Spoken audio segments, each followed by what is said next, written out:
Explication. Tiens, on va continuer à parler des transports avec cette conséquence inattendue des grèves du mois de décembre à la SNCF et à la RATP en Ile-de-France. Vous êtes nombreux à avoir découvert ou redécouvert les joies du vélo pour aller travailler. Pour eux, ce loisir est devenu leur nouveau moyen de transport. Jamila Mimouni, Mathias Barrois et Julien Ababsa. Ils sont de plus en plus nombreux à partir au boulot à vélo. On les appelle les vélotaffeurs. Un défi que beaucoup pensaient difficile à relever. Nous en avons suivi 2. Ils ont pris le vélo pendant les grèves et ne l'ont plus lâché.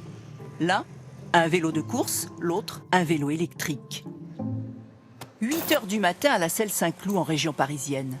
Blaise Vignon se prépare à faire 20 km pour rejoindre son travail à Paris. Il y en a pour 1 heure à peu près.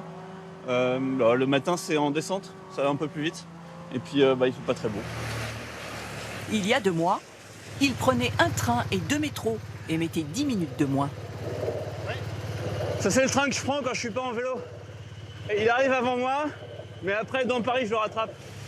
Le vélo, il s'y est préparé en prévision des grèves avant d'affronter la circulation. J'ai commencé à faire un peu le trajet 1 fois par semaine, 2 fois par semaine. Puis quand la grève est arrivée, j'étais un peu plus en forme, donc du coup j'ai pu compter dessus pour aller au travail. Et ici c'est la partie agréable du voyage. On traverse le parc de Saint-Cloud, c'est un des parcs autour de Paris. Et il y a des arbres. En plus le matin c'est en légère descente. C'est vraiment tranquille ici. Pendant ce temps-là, Michael Doré, lui, est déjà à Paris, qu'il doit traverser.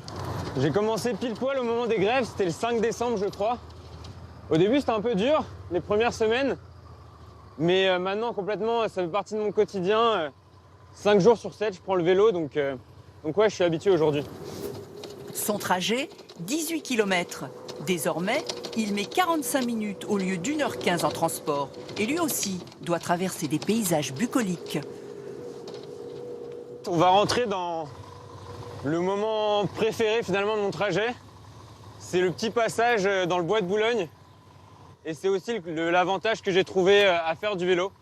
Donc voilà, on se retrouve à la sortie. Le vélo, pour le meilleur et pour le pire. On arrive à la partie la plus dangereuse du parcours, là. On arrive porte de Saint-Cloud. L'entrée sur Paris, c'est pas vraiment un endroit pour les vélos. Entre embouteillage et incivilité. Là, on est pas mal ralenti par les voitures.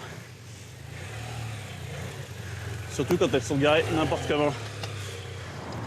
Même galère pour Michael Doré. Il doit slalomer pour ne pas se faire percuter. Un sentiment de liberté qui a ses revers. C'est un peu du chacun pour soi, quoi, concrètement, avec les voitures. Et ça en devient dangereux. Et s'il continue, c'est par pure conviction écologique. Et c'est aussi pour ça que j'en fais, c'est que je pense qu'il y a trop de voitures dans Paris de manière générale. Les voitures, ça pollue et on sait tous l'état de la planète aujourd'hui. Blaise Vignon, lui, y voit un avantage. Faire du sport pour garder la forme. Mais l'inconvénient, c'est qu'il arrive en sueur. Voilà, on est arrivé. Pris la douche. C'est toujours un plaisir du matin de prendre la douche quand on arrive. Il n'y a plus qu'à aller ranger le vélo et commencer la journée. Après 45 minutes d'aventure dans la jungle parisienne, Michael Doré arrive à la Défense. Grâce à son vélo électrique, pas besoin de prendre une douche. Une expérience finalement plutôt agréable qui a séduit de nouveaux adeptes. Depuis 3 mois, ils sont 2 fois plus nombreux à vélo.